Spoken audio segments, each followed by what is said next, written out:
ആയത്തിൽ നിന്ന് പണ്ഡിതന്മാർ പറയുന്ന ഒരു തത്വമാണ് അൽ ജസാഉ മിൻ ജിൻസിൽ അമൽ.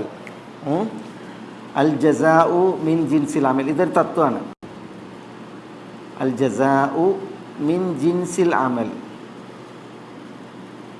അമൽ എന്ന് പറഞ്ഞാൽ കർമ്മം, ജിൻസ് വർഗം. കർമ്മത്തിൻ്റെ അതേ വർഗത്തിലായിരിക്കും അൽ ജസാ, എന്ത് പ്രതിഫലം. ഇതിനെ പ്രതിഫലിപ്പിക്കുന്ന കുറേ പ്രയോഗങ്ങളുണ്ട്. ഹൽ ജസാഉൽ ഇഹ്സാനി ഇല്ലൽ ഇഹ്സാൻ, കമാ തുദീനു തുദാൻ, കമാ തുദീനു തുദാൻ. നീ എന്ത് ചെയ്തോ അതാണ് നിനക്ക് ലഭിക്കുക എന്ന അർത്ഥത്തിൽ. നീ കടം കൊടുത്തത് നിനക്ക് കിട്ടും എന്നുള്ള അർത്ഥം ആണ് അവിടെ. അപ്പോൾ അതാണ് അൽ ജസാ മിൻ ജിൻസിൽ അമൽ. ഇവിടെ ഈ തത്വത്തിന് നമ്മൾ പണ്ഡിതന്മാർ ഉദ്ധരിക്കുന്ന ഒരു തെളിവ് ഇതാണ്.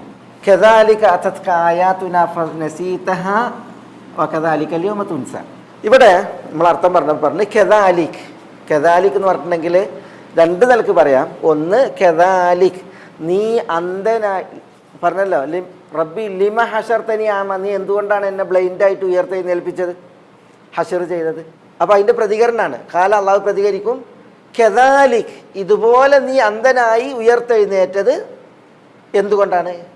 അതത്ക ആയാത്തുന, നമ്മുടെ ആയത്തുകൾ നിനക്ക് വന്നു, ഫനസീതഹ, അപ്പം നീ അതിനെന്ത് ചെയ്തു?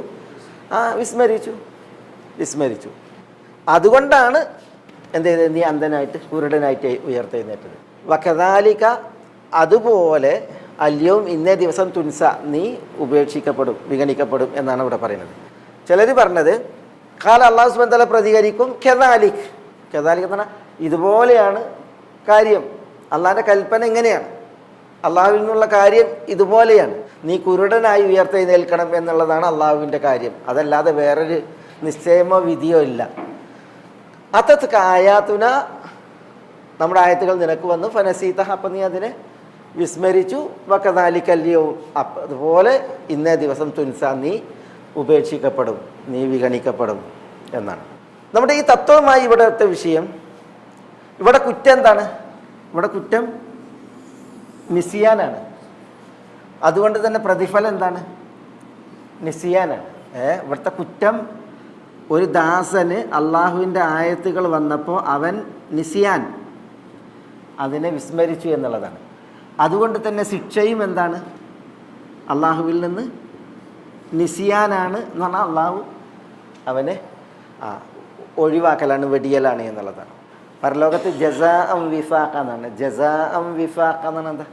തത്തുല്യമായ യോജിച്ച പ്രതിഫലമാണ്. കുറ്റമെന്തോ അതിനനുസരിച്ചുള്ള പ്രതിഫലമാണ്. അത് നന്മയുടെ വിഷയത്തിൽ അങ്ങനെ തന്നെ, നന്മ എങ്ങനെയാണോ അതിനനുസരിച്ചാണ് ഇത് പ്രതിഫലം എന്നുള്ളതാണ്. ഇപ്പോൾ ഒരു ഹദീസിൽ കാണാം, മൻ തഖത്ത റിഖാബൻ നാസ് യൗമൽ ജുമുഅ ഉത്തുഖിദ ജിസ്റൻ ഇലാ ജഹന്നമ യൗമൽ ഖിയാമ. എന്താ? മൻ തഖത്ത റിഖാബൻ നാസ് യൗമൽ ജുമുഅ, വെള്ളിയാഴ്ച ഖുത്ബ ശ്രവിക്കുന്ന ആളുകളുടെ ചുമലിൽ വല്ലവരും ചാടിക്കടന്നാൽ, ഇമാം ഖുത്ബ പറഞ്ഞുകൊണ്ടിരിക്കുകയാണ്. അപ്പോൾ ആളുകൾ ഖുത്ബ സാഗോദം കേൾക്കുമ്പോൾ വൈകി വന്ന ആളുകളുടെ ചുമലിൽ കാലിട്ട് നടന്നാൽ, അങ്ങനെ കണ്ടിട്ടില്ല നിങ്ങൾ? വെള്ളിയാഴ്ച ചുമക്ക് വൈകി വരുന്ന ആളുകൾ എന്ത് ചെയ്യും? അവർ ചുമലിൽ കാലിട്ട് നടക്കും. അപ്പോൾ അതിനെക്കുറിച്ചാണ് പറയുന്നത്. മൻ തഖത്ത റിഖാബൻ നാസ് യൗമൽ ജുമുഅ ഉത്തുഖിദ ജിസ്റൻ, അവന് ഒരു ജിസ്റായിട്ട് സ്വീകരിക്കപ്പെടും, ഇലാ ജഹന്നം, നരകത്തിലേക്ക് എന്നാണ്. അള്ളാഹു കാക്കട്ടെ. കാരണം അവൻ ആളുകളുടെ തോൽമ കാലിട്ടിട്ടാണ് നടന്നത്. അതുകൊണ്ട് തന്നെ ആളുകൾക്ക് അവനെ ചവിട്ടി നടക്കാൻ അള്ളാഹു സുബ്ഹാനഹു വ തആല അവനൊരു പാലാക്കുന്നതാണ്. അള്ളാഹു കാക്കട്ടെ. സഹിഹായ ഹദീസാണ്. അപ്പോൾ എന്താ? അൽ ജസാഉ മിൻ ജിൻസിൽ അമലാണ്, ചെയ്തതിനനുസരിച്ചുള്ള ജസാ അം വിഫാഖ, അതാണ് അവിടെ പഠിപ്പിക്കപ്പെടുന്നത്. ഇതേപോലെ കുറേ വിഷയമുണ്ട്. ഒരു ഹദീസിൽ ഇപ്പോൾ നബി സല്ലല്ലാഹു അലൈഹി വസല്ലം തങ്ങൾ പറയാണ്, ഈ ഭരണാധികാരികളെ ഉദ്ദേശിച്ചാണ് പറയുന്നത്. മൻ അഗ്ലഖ ബാബഹു ദൂനന്നാസ്, ഒരാൾ ആളുകൾക്ക് മുമ്പിൽ തൻ്റെ വാതിൽ കൊട്ടിയടച്ചു, ഭരണാധികാരിയെ ഉദ്ദേശിച്ചാണ്. എപ്പോൾ? വക്തൽ ഹാജത്തി വൽ ഹുല്ലത്തി വൽ മസ്കന എന്നാണ്. ആളുകൾക്ക് ആവശ്യമാണ്, ആളുകൾക്ക് പ്രതിസന്ധിയാണ്, പട്ടിണിയാണ്, ആ സമയത്താണ് വാതിലുകൾ കൊട്ടിയടക്കുന്നത് എങ്കിൽ ഉഗ്ലിക ദൂനഹു അബ്വാബു സമ്മ എന്നാണ്. ദൂന ഹാജത്തിഹി വ ഹുല്ലത്തിഹി വ മസ്കനത്തിഹി, ഇവൻ്റെ ആവശ്യം, ഇവന് പരിവട്ടം, ഇതൊക്കെ വരുന്നൊരു സമയമുണ്ട്, അന്ന് ആകാശ കവാടങ്ങൾ അവന് നേരെ കൊട്ടിയടക്കപ്പെടുന്നതാണ്. അപ്പോൾ അവിടെ നോക്കി, അവിടെ കുറ്റം അവന് അന്യരുടെ മുമ്പിൽ വാതിലടച്ചു എന്നുള്ളതാണ്.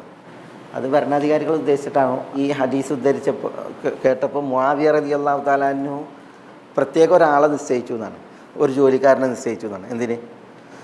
ആളുകളുടെ ആവശ്യങ്ങൾ കേൾക്കാൻ, അത് മുആവിയക്ക് എത്തിക്കാനും, കാരണം ഈ ഒരു ശിക്ഷ വരാതിരിക്കാൻ വേണ്ടിയിട്ട്. അപ്പോൾ അവിടെ ആ കുറ്റം നോക്കി നിങ്ങൾ. മുആവിയൻ്റെ വിഷയം ഈ അഗ്ലഖ ബാബുഹു എന്നാണ്, വാതിലടച്ചാൽ എന്നാണ്. പ്രജകളുടെ ഉത്തരവാദിത്വം ഏൽക്കുന്നിട്ട് പ്രജകളെ കേൾക്കാതെ വാതിലടച്ചിട്ടുണ്ടെങ്കിൽ അവരുടെ മുമ്പിൽ അള്ളാഹു വാതിൽ പൊട്ടിയടക്കും എന്നുള്ളതാണ് അവിടെ ഉദ്ദേശം. അതേപോലെ തന്നെ നബി സ്വല്ലല്ലാഹു അലൈഹി വസല്ലം തങ്ങൾ പറഞ്ഞു, മൻ വലിയ മിൻ അംരിൽ മുസ്ലിമീന ഷൈഅൻ ഫശഖ്ഖ അലൈഹിം. എന്താ ഈ ശഖ്ഖ അലൈഹിം?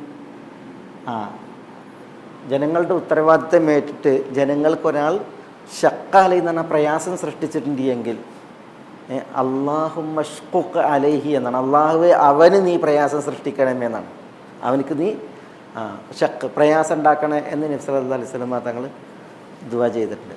കാരണം അതൊക്കെ ഇതാണ്, ചെയ്ത കുറ്റം എന്തോ അതിനനുസരിച്ചുള്ള ശിക്ഷയാണ്. അതിപ്പോൾ പിന്നെ ഈ മെൻ ഷരീബൽ ഖംർ, മെൻ ഷരീബൽ ഖംർ, എന്താ ഷരീബൽ ഖംർ? ഒരാൾ മദ്യപിച്ചാൽ ഹുരിമ യൗമൽ ഖിയാമ എന്നാണ്. എന്താ ഹുരിമ? അവിടെ സ്വർഗീയ പാനീയുണ്ട് മദ്യമായിട്ട്, അത് പരലോകത്ത് സ്വർഗീയ അനുഗ്രഹമാണ്, അത് തടയപ്പെടുന്നതാണ്. ഇവിടെ അത് കുടിച്ചാൽ അത് അവിടെ കിട്ടൂല എന്നുള്ളതാണ്. ഇതേപോലെ ഈ നന്മയുടെ വിഷയത്തിലാണെങ്കിൽ തന്നെ ഇപ്പം നബി സല്ലല്ലാഹു അലൈഹി വസല്ലം തങ്ങൾ പറഞ്ഞു, മൻ സതറ മുസ്ലിമൻ. എന്താ സതറ മുസ്ലിമൻ? ഒരു മുസ്ലിമിൻ്റെ കുറവ് മറക്കുന്നവൻ, ഒരു മുസ്ലിമിൻ്റെ കുറവ് മറക്കുന്നവൻ, എന്താ സത്തറല്ലാഹു എന്നാണ്, അള്ളാഹു അവൻ്റെ കുറവ് മറക്കും എന്നുള്ളതാണ്.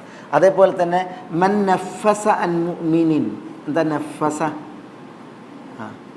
ഒരു മുഅ്മിന് ആശ്വാസം നൽകിയാൽ, ഒരു മുഅ്മിന് ഒരാൾ ആശ്വാസം നൽകിയാൽ കുർബത മിൻ ഖുറബിഹി ദുനിയ നഫസ അല്ലാഹു കുർബത മിൻ ഖുറബിഹി യൗമൽ ഖിയാമ എന്നാണ്. അന്ത്യനാളിൽ ഇവൻ്റെ ഞെരുക്കം പ്രയാസത്തിന് അള്ളാഹു ആശ്വാസം നൽകുമെന്നാണ്. അതേപോലെ ആ ഹദീസിൽ കാണാം മൻ ഫറജ അൻ മുഅ്മിനിൻ. എന്താ ഫറജ? ഒരാൾക്ക് എന്ത് ചെയ്തു? വിശാലത നൽകി, എന്തെങ്കിലും വിഷയങ്ങളിലാവട്ടെ വിശാലത നൽകിയിട്ടുണ്ടെങ്കിൽ ഫറജ അല്ലാഹു അൻഹു യൗമൽ ഖിയാമ എന്നാണ്, അന്ത്യനാളിൽ അയാൾക്ക് അള്ളാഹു വിശാലത നൽകുമെന്നാണ്. അതേപോലെ തന്നെ മൻ റദ്ദ അൻ അർദി അഖീഹി. എന്താ മൻ റദ്ദ അൻ അർദി അഖീഹി? എന്താ റദ്ദ അൻ അർദി അഖീഹി? തൻ്റെ സഹോദരൻ്റെ അഭിമാനം ഒരാൾ പ്രതിരോധിച്ചാൽ, മൻ റദ്ദ അൻ ഇർദി അഖീഹി, സഹോദരൻ്റെ അഭിമാനം ഒരാൾ പ്രതിരോധിച്ചാൽ റദ്ദല്ലാഹു ഇർദഹു, അവൻ്റെ അഭിമാനത്തെ അല്ലാഹു സുബ്ഹാനഹു വ തആല പ്രതിരോധിക്കും എന്നാണ്. അതേപോലെ തന്നെ കുറേ ആയത്തുകൾ, ഉസ്കുറൂനി. എന്താ ഉസ്കുറൂനി? നിങ്ങൾ എന്നെ ഓർക്കുവീൻ, അദ്കുറുക്കും, ഞാൻ നിങ്ങളെ ഓർക്കും. അതാണ് അത്. പിന്നെ അതാണ് പിന്നെ വമൻ ദക്കറനി ഫീ നഫ്സിഹി, ഒരാൾ എന്നെ അവൻ്റെ മനസ്സിൽ ഓർത്താൽ ദക്കർതുഹു ഫീ നഫ്സിഹി, അല്ലാഹു പറയാൻ ഞാൻ അവനെ എൻ്റെ മനസ്സിൽ ഓർക്കും.